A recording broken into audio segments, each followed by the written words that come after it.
baiken gaude hasiera-hasieratikan, gu izan ginen talde sustatzailean parte, eta bere garaian, ez?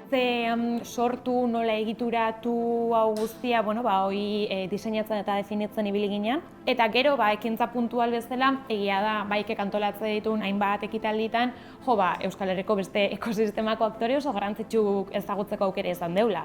Izan Fagor Arrasate, izan EITB, eta gero hortatikan, proiektu eta piloto oso interesgarrik atera dira.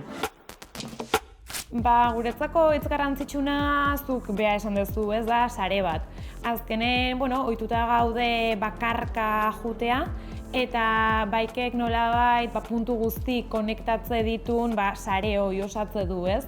Eta guretzako oso garrantzitsua da nolabaite Euskal Herri mailan ekosisteman pulsoa hartzea eta ikustea ez gaudela bakarrik ez eskaintza, ez eskakizun aldetik, ez?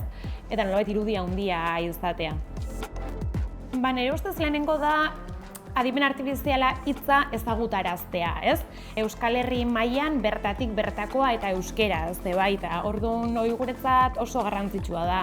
Askotan txikitasun konplejua edo izate deu, beti gora behi da, beti Google, Microsoft, holako enpresa handiri behi da, baina gure ustez herrian eta etxean izatea eta ikustea hemen ere, indaitezkela beste gauza batzuk oso garrantzitsua da, ez?